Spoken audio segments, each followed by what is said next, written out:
Ahora, si el castrismo envía hacia los Estados Unidos a una caterva de sapingos, ¿ok?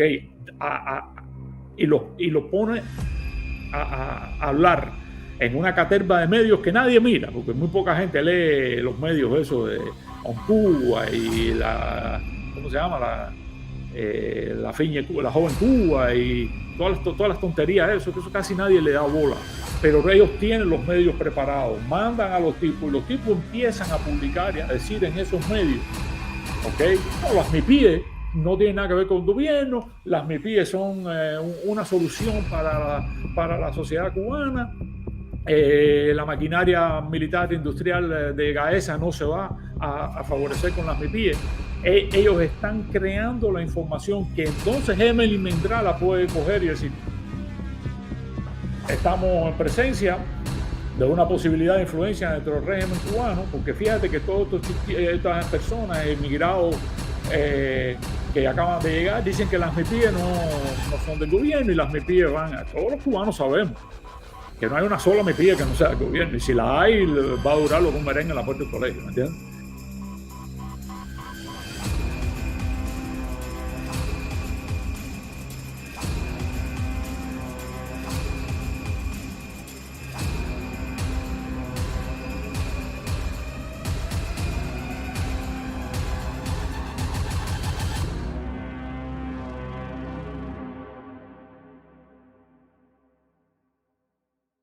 Toda esta falacia, esta retórica del régimen, de sus acólitos, sus amigos, e incluso no todos pueden ser amigos del régimen. No llegaremos nunca a esa enfermedad mental, a la paranoia de calificar a todo el que no piense como uno como necesariamente el enemigo.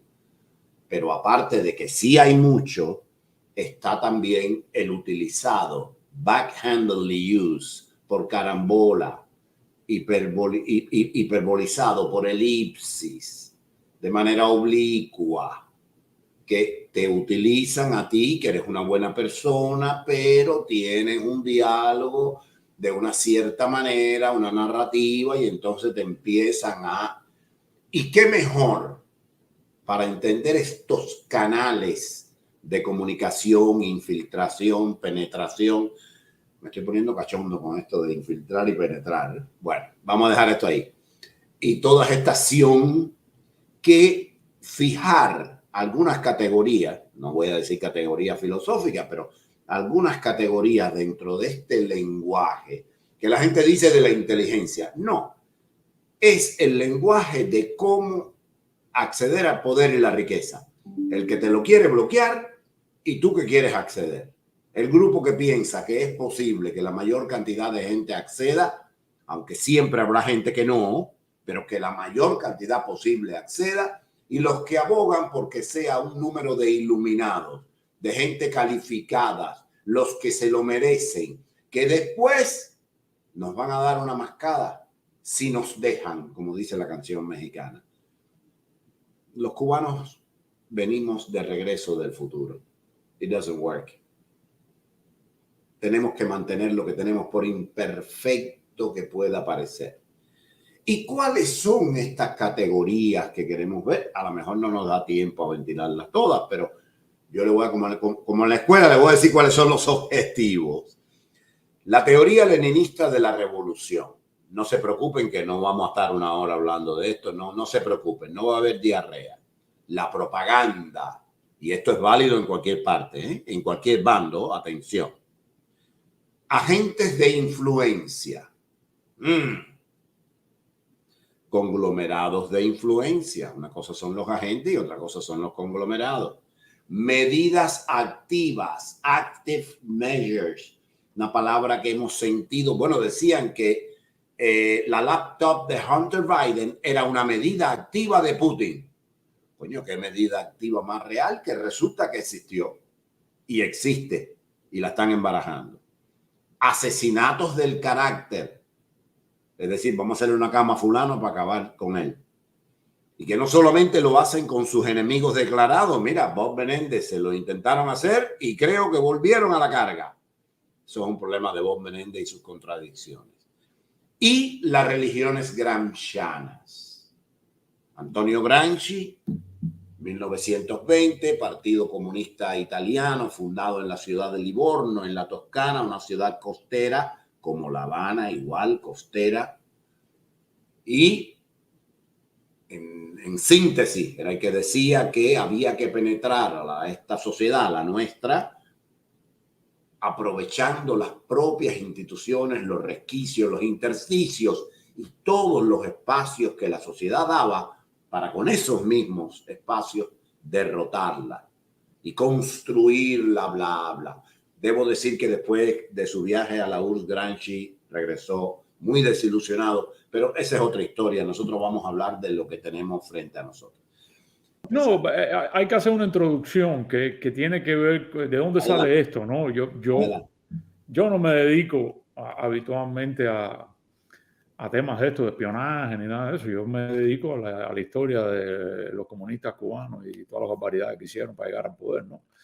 Pero eso te obliga necesariamente a entender ciertas cosas del trabajo de inteligencia, porque el Partido Comunista, si algo yo digo en el Soviet caribeño, es que el Partido Comunista era una organización dual, tenía un aparato mayoritario político y un aparato minoritario clandestino de inteligencia, que era el que realmente al final tomaba las decisiones que el aparato político tenía que apoyar. Entonces, bueno, eso me ha dado cierto conocimiento sobre esos temas. Yo no soy ni espía, ni analista, ni un demonio de esas cosas. Yo no.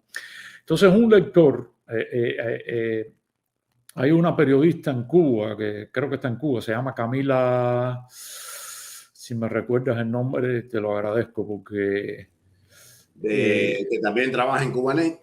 Creo esa misma, ella publicó... caramba, y no me viene el apellido y me entrevistó a mí también, así que... Claro, sí, esa muchacha que está en Cuba y tiene un libro sobre los masones y entonces publicó un par de artículos sobre unos genízaros castristas que están en el exilio, un tal Gennady y otro que se llama... a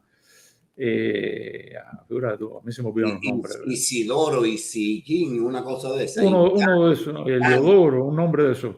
Entonces, la posición de ella, Camila Costa. Camila Costa, y es Gennady y otro tipo ahí. Pero muchas gracias, Jaime, por la ayuda. No son esos dos solos, hay un montón que han llegado al exilio, que todos están cortaditos por la misma tijera, que todos se parecen mucho, tienen los mismos peladitos, hablan igual, tienen la misma gestualidad. Tú te das cuenta que salieron del mismo molde de producción en serie, ¿no? De las escuelitas de la inteligencia castrista o sabe Dios de dónde, ¿no?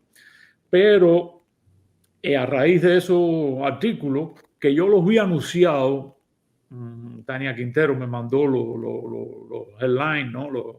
Los encabezamientos, y yo miré más o menos, pero no es un tema que a mí me llame mucho la atención, pero un lector de mi blog, que se llama Miguel, si mal no recuerdo tampoco, oye, me disculpan si me equivoco con los nombres, que ya yo soy viejo ya, y me pone un comentario, me dice: César, tú serías tan amable de comentar sobre estos artículos de Camila Costa, ¿no?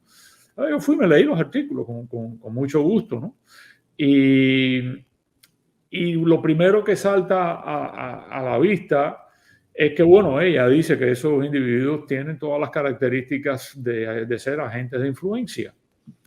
Y claro, eso no se puede demostrar legalmente. Tú no puedes acusar a nadie de ser un agente de influencia. Los agentes de influencia son los espías más difíciles de detectar, porque en realidad los espías se detectan por dos vulnerabilidades fundamentales. Una es la comunicación con sus manejadores, con el centro, que tienen que usar todas las tonterías de eso. Entonces, bueno, ahí el enemigo lo intercepta y lo quiebra los códigos, los agarra. El contacto, o sea, tienes que hacer un pase, tienes que dar un documento, tienes que dar una llave USB con información, y si la contrainteligencia se está verificando, bueno, pues te agarra asando maíz, porque tienes que hacer el contacto. En algún momento tienes que contactar. Mira a ver si lo puedes... Entonces, bueno, cuando tú me hablaste, yo te dije, bueno, yo lo que estoy mirando es esto, ¿no? Que el origen de todo es la teoría leninista de la revolución. Vamos a hablar de eso.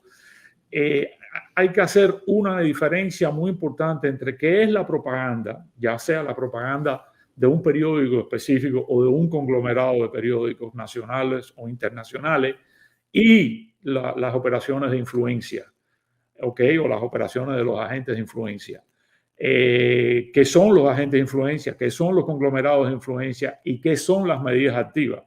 Y entonces, como ejemplo, una medida activa cimera, o digamos, una de las medidas activas más brutales que existen, son los asesinatos del carácter. Y cuando vemos el mundo moderno, el mundo de hoy, vemos que existe un asesinato del carácter de la sociedad occidental en general y de los Estados Unidos en particular, y que ese asesinato del carácter es una gigantesca operación de influencia que está basada en lo que yo denomino las religiones gramscianas. Ella no está equivocada per se. No lo está, no creo que lo esté, pero en su caracterización, o sea, en el hecho de que ella dice que esas personas parecen tener las características. De ahí a una acusación o de ahí a una aseveración va un trecho muy largo, porque en realidad eso no se puede probar y ellos lo saben. Por eso operan casi al descaro en el exilio, porque saben que eso es indemostrable. Entonces, ayer, casualmente, al final de tu programa, cuando tú estabas introduciendo este programa, a mí me dio mucha gracia, ¿no? Ponme chivo ahí. Ayer tú dijiste una cosa que a mí me llamó mucho la atención, ¿no? Y que sirve de introducción a por qué las operaciones de influencia, de propaganda, de medidas activas, de asesinato del carácter, por qué todo eso tiene su origen en la teoría leninista de la revolución, ¿no? Tú dijiste ayer, todo esto forma parte del andamio de la liturgia, falsa o real, que da fundamento al culto de la Cuarta Internacional. Coño, César, me fusilaste completo, brother. Te tengo que pagar derecho a autor, bro. Me fusilaste completo, brother. Tú dices eso. Por cierto, ahí hay un error. No es la Cuarta Internacional, es la Quinta Internacional. Acuérdate que yo siempre digo. Tú lo aclaras. La cuarta es la de Trotsky. Es la de Trotsky. Yo lo sé, pero suena mejor la cuarta. Suena mejor la cuarta, es verdad. Entonces, pero cuando yo vi eso, dije, mira qué interesante que usa la palabra andamio. ¿Por qué? Porque en realidad toda esta historia de las operaciones de los agentes de influencia y de las operaciones de medidas activas parte de la teoría leninista de la revolución y de la importancia que el calvo que inventó el hambre, Vladimir Ilich Lenin, le dio a la propaganda. Él dijo, el primer deber de un comunista es crear un periódico. Y oye, eso parece una tontería, compadre. Eso parece una tontería, pero es increíble lo que ese tipo logró con esa idea. Entonces, la forma en la que él justifica esta historia de crear un periódico, él lo hace en este libro que yo le recomiendo a la audiencia que no se lo lea, no hace falta. Eso es un concierto de clavicordio con clavicémbalo, que no hay quien se lo meta. Yo me lo meto porque a mí hay que darme una medalla por esas cosas. Pero es una discusión de Lenin con los economistas. Hablar ahora mismo de ese libro y es una verborrea y una bronca. Si la gente se queja de las broncas entre los opositores cubanos, el que se lea ese libro se da cuenta de que los opositores al zarismo ruso tenían muchas más broncas que los opositores cubanos. Claro, y que este tipo era un Yevitray, un Bucalillo y un Careguante. Pero en este folleto, que no es ni un libro, es un folletico, él propone que hay que tener un periódico central y hay que tener una ramificación de periódico. Entonces, fíjate la frase que él usa. Una frase que a mí me llamó mucho la atención cuando la leí. Dice, el periódico no es solo un propagandista colectivo y un agitador colectivo, sino también un organizador colectivo. En ese último sentido se le puede comparar con los andamios que se levantan alrededor de un edificio en construcción. Se me salió en ñángara. Se me salió en ñángara. Te salió en ñángara. Eso lo viste desde chiquitico y tú no sabes ni de dónde salió. Entonces, dice que señalan sus contornos, facilitan las relaciones entre los distintos albañiles, les ayudan a distribuirse la tarea y a observar los resultados generales alcanzados por el trabajo organizado. Él dice, y después que la tarea se alcanza, se deshace el andamio. El andamio se convierte en madera para la estufa. César, importante, porque si dejas el andamio en pie, puede conspirar contra ti mismo. Tienes que deshacerlo. Pero claro. Entonces, la otra cosa que él dice es un buen mecanismo de imprenta. Ya eso yo lo explicaba aquí otras veces porque yo hablo de eso en el Soviet caribeño. Exige una buena preparación de los revolucionarios y la más consecuente división del trabajo. Y estas dos condiciones son, desde todo punto de vista, realizables en una organización local aislada. O sea, lo que él está proponiendo, puedes quitar el PowerPoint ahora. Lo que él está proponiendo es una estructura, ¿ok?, central, de la cual emana el mensaje aprobado o el mensaje verificado, y esa estructura se encarga de llevar todo ese mensaje a todos los puntos de destino, ya sea a través del el contrabando de los periódicos ya impresos, o ya sea a través de la impresión local, pero de ese periódico. En ese momento le estaba hablando de Iskra, chispa. Iskra, que chispa. Que después vino The Period, que es adelante.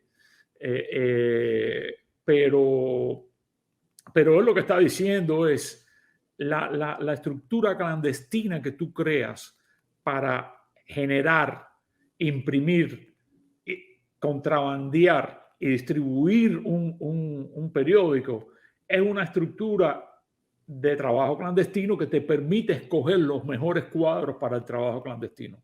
No es casual, ya yo lo dije aquí una vez en un programa, que cuando él crea después en el 19 la Tercera Internacional, el jefe de trabajo internacional del Comintern, que es como se conoce la Tercera Internacional, Piasnitsky.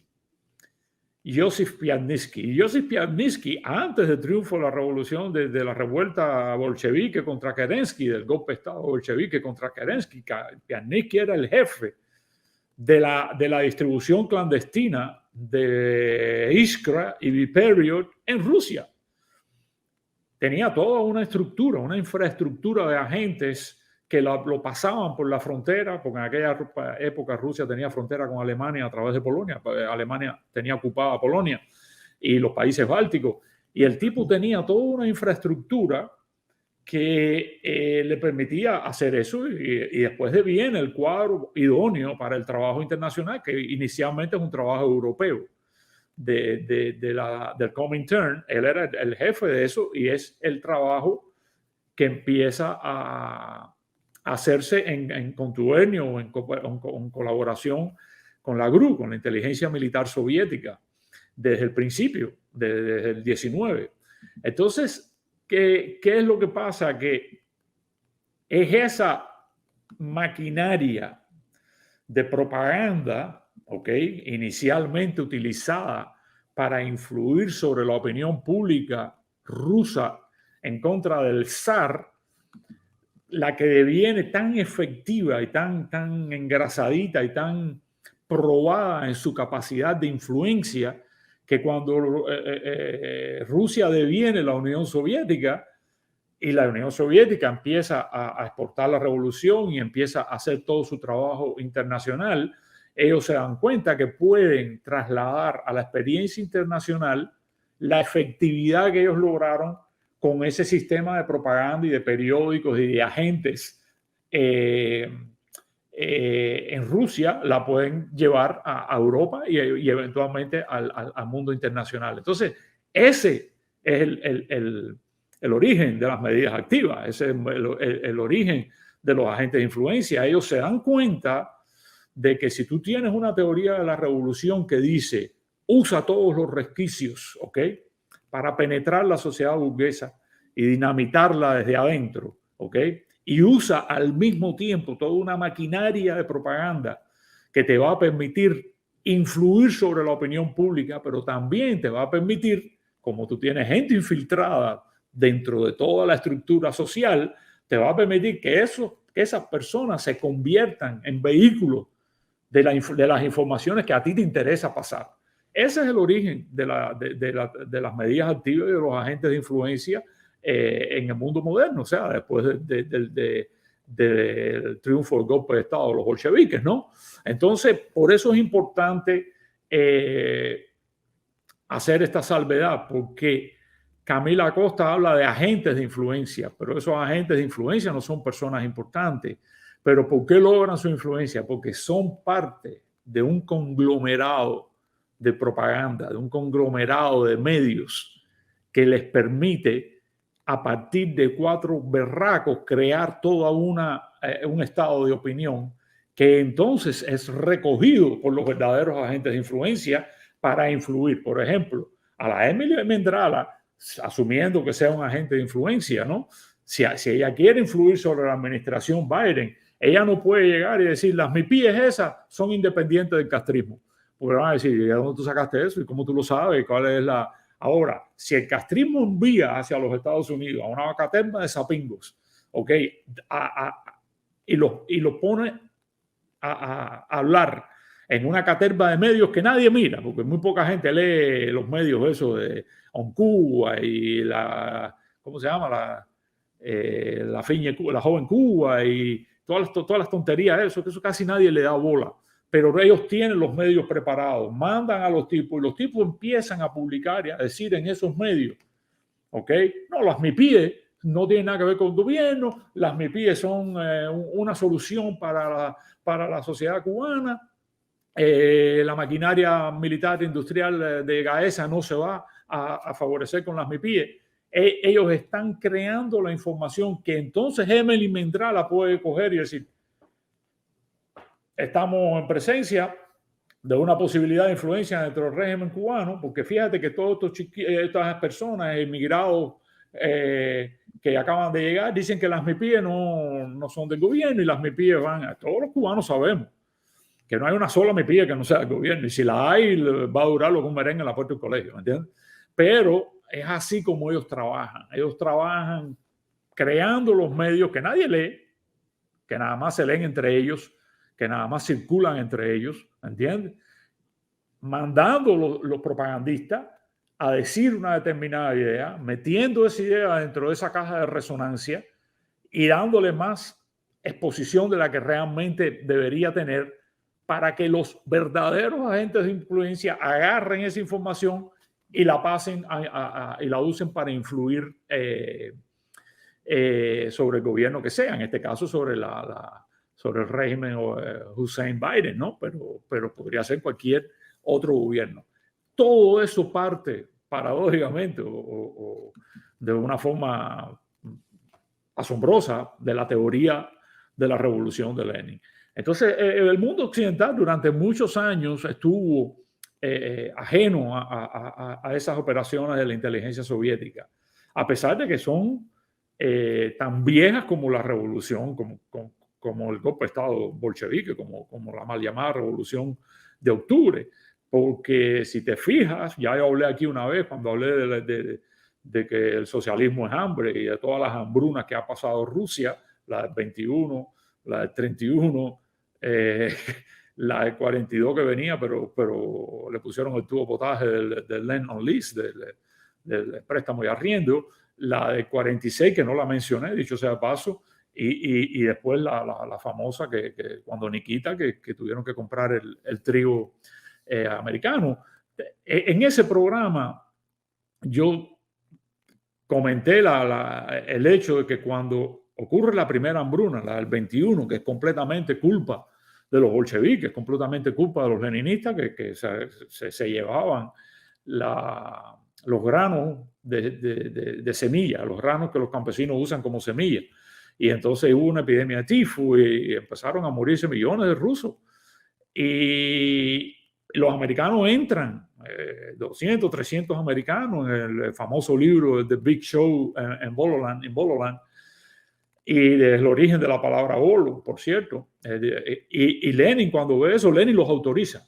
Stalin no los habría autorizado. Stalin habría dicho, aquí no vengan a buscar nada, no me interesa la ayuda de ustedes. Pero Lenin los autorizó, pero lo primero que hizo fue dar 2 órdenes. Una orden fue, yo quiero todos los miembros de la checa que hablen inglés pegados a los americanos. No, les quiero gardeo a presión 24/7 con esos americanos, de toda la gente de la checa que habla inglés.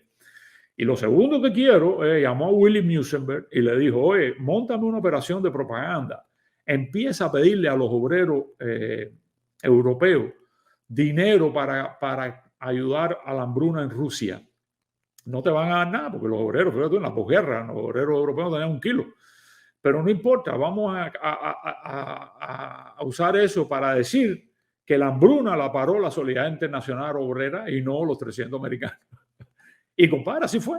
William Musenberg montó una gigantesca campaña de propaganda y logró influir con una gigantesca medida activa a la opinión pública europea de que primero la hambruna no era culpa de los bolcheviques y segundo que los bolcheviques habían acabado con la hambruna gracias a la solidaridad de los obreros europeos.